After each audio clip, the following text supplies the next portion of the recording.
Welcome to அம்சாஸ் kitchen. இன்னைக்கு நாம கருணக்கிழங்கு போட்டு புளிக்குழம்பு எப்படி பண்றதுன்னு தான் பார்க்க போறோம். அதுக்கு முன்னாடி லஞ்ச் மெனு பார்த்துருவோம். லஞ்சுக்கு ரைஸ், நம்மளோட கருணக்கிழங்கு புளிக்குழம்பு, முட்டை அவிச்சு அதில் சேர்த்திருக்கேன்,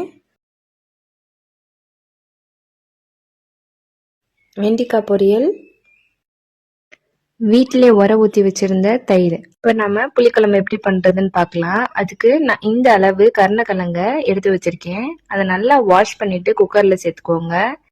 கொஞ்சமா உப்பு போட்டுட்டு தண்ணி சேர்த்து ஒரு விசில் வச்சு எடுத்துக்கோங்க. நாங்க எப்பயுமே இந்த மாதிரி முழுசாதான் கருணக்கிழங்க வேக வைப்போம். இது சின்ன கிழங்கு தானே, அதனால குக்கர்ல போட்டு வேக வச்சு எடுத்துடலாம்.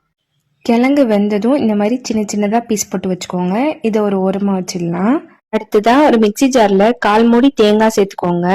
சேர்த்துட்டு கொஞ்சமா தண்ணி சேர்த்து ஒரு பேஸ்டா அரைச்சி எடுத்துட்டு வந்துடலாம். இப்ப 1/2 டேபிள் ஸ்பூன் மஞ்சத்தூள், 1-2 டேபிள் ஸ்பூன் மல்லித்தூள், 1 டேபிள் ஸ்பூன் மிளகாய் தூள் சேர்த்துக்கோங்க. இப்ப கொஞ்சம் சேர்ப்போம், அப்புறம் நம்ம வதக்கும் போது கொஞ்சம் மிளகாய் தூள் சேர்ப்போம். அப்புறம் ஒரே ஒரு பெரிய வெங்காயம் சின்ன சின்னதா கட் பண்ணதை சேர்த்திருக்கேன். எல்லாத்தையும் சேர்த்துட்டு அரைச்சி எடுத்துட்டு வந்துடலாம். ஒரு பவுல்ல இந்த அளவு புளி எடுத்துக்கிட்டு நான் சுடுதண்ணி சேர்த்து ஊற வச்சுக்கிறேன். அப்பதான் சீக்கிரம் ஊறும். 4 தக்காளி எடுத்து அதையும் அரைச்சு எடுத்துட்டு வந்துடலாம். இப்போ நம்ம அரைச்ச தக்காளி, நம்ம கரைச்சி வச்சிருந்த புளி எல்லாத்தையும் சேர்த்து ஒன்னா கலந்து வச்சுக்கோங்க. நம்ம அரைச்சு வச்சிருந்தோம்ல பேஸ்ட், அதையும் இதுல சேர்த்து கலந்துக்கலாம். இந்த ஸ்டைல்ல ஒரு தடவை புளிக்குழம்பு செஞ்சு பாருங்க. எந்த வெஜிடபிள் ஆட் பண்ணாலும் சரி, முருங்கைக்காய், கத்திரிக்காய் போட்டு செஞ்சாலும் டேஸ்டா இருக்கும். இப்ப நம்ம எடுத்து வச்சிருந்த கருணக்கிழங்க இதோட சேர்த்துக்கலாம். சேர்த்துட்டு உங்களோட திக்னஸ்க்கு தகுந்த மாதிரி தண்ணி ஆட் பண்ணிட்டு கொஞ்சமா உப்பு சேர்த்து ஒரு ஓரமா எடுத்து வச்சிடலாம். ஒரு பேன்ல 2 டேபிள் ஸ்பூன் நல்லெண்ணெய் சேர்த்துக்கோங்க. புளி சூடுன்றனால நல்லெண்ணெய் சேர்த்து செஞ்சா நல்லா இருக்கும்.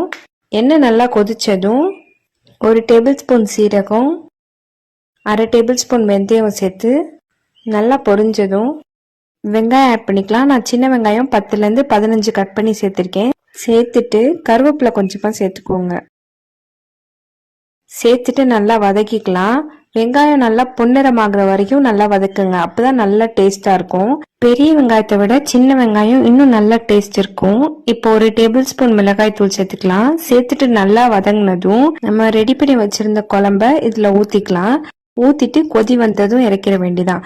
நீங்க இந்த மாதிரி ஸ்டைல்ல ஒரு தடவை புளிக்குழம்பு வச்சு பாருங்க. டேஸ்ட் நல்லா இருக்கும். ட்ரை பண்ணி பார்த்துட்டு எப்படி இருக்குன்னு கமெண்ட்ல சொல்லுங்க.